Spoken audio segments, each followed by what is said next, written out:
You won't post anything, babe? Oh, nakakamot ka kaagad sa batok mo. Wala pa nga ako masyado sinasabi, Blaze eh. Ipapagawa ka na naman eh. Para namang labag na labag sa kalooban mo. Nakakainis ka na kasi. Kasi mag-iisang taon na tayo pero miski isang photo ko ayaw mong i-post or i-story.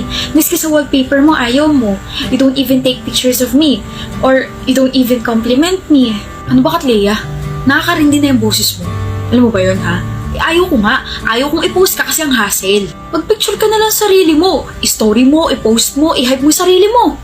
Pero kapag ibang babae, nagagawa mo mag-comment sa mga post nila. Na ang ganda nila, na ang cute nila, na bagay sa kanila yung mga damit nila. Pero sa akin, ang hassle, dadrama ka na naman. Karindi!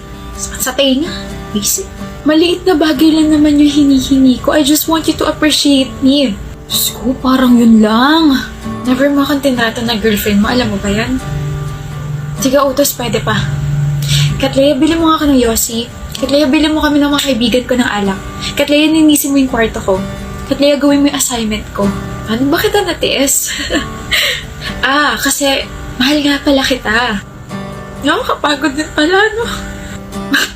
Yun na nga lang yung silbi mo, nagre-reklamo ka pa? Alam mo, tama nga yung mga tropa ko eh. Maarte ka. Kaya dapat sa'yo palaging inuutusan para magtanda.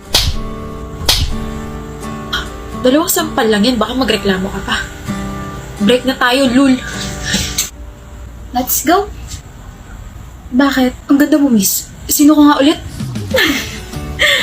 Pangalan ko po, Katleya. Girlfriend mo po, Dylan. Girlfriend kita? Kaganda naman na ba? Bagay sa'yo yung dress mo. Siyempre, ikaw bumili. Uy, kahit di ko yung binili, bagay sa'yo lahat ng mga pinipili mong damit. Naks. Isang pose na dyan? Yung heart pose mo naman, miss. Yan! Bi, dito ka dali. Picture lang kita. Nahiya ako, bi, ang daming tao. Ang sabi ko? Flaunt and pose. Tama. Flaunt and pose. Yan! Nakaganto, babes. Smile. Tapos tingin ka sa gilid, pakita mo yung nakakahiwa mong jawline. Visit. Yan! Ang ngiti, parang in love ah. Tagal na.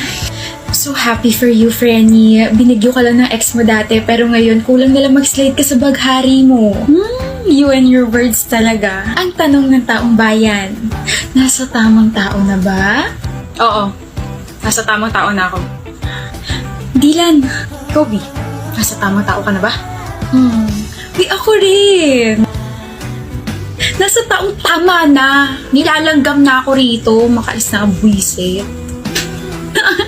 Liga na? Okay, baby.